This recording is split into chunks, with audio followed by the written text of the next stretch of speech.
Genesis chapter 29. Jacob arrives in Padan Aram. Then Jacob continued on his journey and came to the land of the eastern peoples. There he saw a well in the field with 3 flocks of sheep lying near it, because the flocks were watered from that well. The stone over the mouth of the well was large. When all the flocks were gathered there, the shepherds would roll the stone away from the well's mouth and water the sheep. Then they would return the stone to its place over the mouth of the well. Jacob asked the shepherds, "My brothers, where are you from?" "We're from Haran," they replied. He said to them, "Do you know Laban, Nahor's grandson?" "Yes, we know him," they answered. Then Jacob asked them, "Is he well?" "Yes, he is," they said, "and here comes his daughter Rachel with the sheep." "Look," he said, "the sun is still high. It is not time for the flocks to be gathered. Water the sheep and take them back to pasture." "We can't," they replied, "until all the flocks are gathered and the stone has been rolled away from the mouth of the well. Then we will water the sheep." While he was still talking with them, Rachel came with her father's sheep, for she was a shepherdess.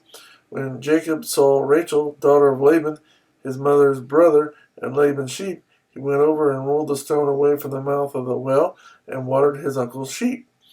Then Jacob kissed Rachel and began to weep aloud. He had told Rachel that he was a relative of her father and a son of Rebekah, so she ran and told her father. As soon as Laban heard the news about Jacob, his sister's son, he hurried to meet him. He embraced him and kissed him and brought him to his home, and there Jacob told him all these things. Then Laban said to him, "You are my own flesh and blood." Jacob marries Leah and Rachel. After Jacob had stayed with him for a whole month, Laban said to him, "Just because you are a relative of mine, should you work for me for nothing? Tell me what your wages should be." Now Laban had 2 daughters. The name of the older was Leah, and the name of the younger was Rachel. Leah had weak eyes, but Rachel was lovely in form and beautiful. Jacob was in love with Rachel and said, "I'll work for you 7 years in return for your younger daughter Rachel." Laban said, "It's better that I give her to you than to some other man. Stay here with me." So Jacob served 7 years to get Rachel, but they seemed like only a few days to him because of his love for her. Then Jacob said to Laban, "Give me my wife. My time is completed and I want to lie with her." So Laban brought together all the people of the place and gave a feast. But when evening came, he took his daughter Leah and gave her to Jacob, and Jacob lay with her. And Laban gave his servant girl Zilpah to his daughter as her maidservant. When morning came, there was Leah. So Jacob said to Laban, "What is this you have done to me? I served you for Rachel, didn't I? Why have you deceived me?"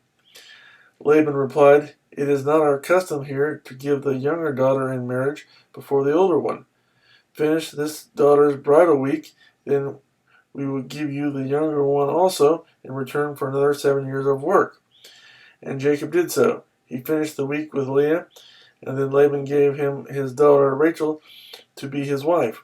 Laban gave his servant girl Bilhah to his daughter Rachel as her maidservant.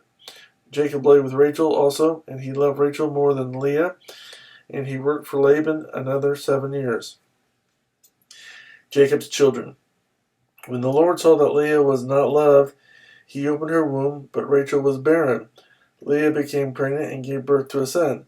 She named him Reuben, for she said, "It is because the Lord has seen my misery. Surely my husband will love me now." She conceived again, and when she gave birth to a son, she said, "Because the Lord heard that I am not loved, he gave me this one too." So she named him Simeon. Again she conceived, and when she gave birth to a son, she said, "Now at last my husband will become attached to me, because I have borne him 3 sons." So he was named Levi. She conceived again, and when she gave birth to a son, she said, "This time I will praise the Lord." So she named him Judah. Then she stopped having children.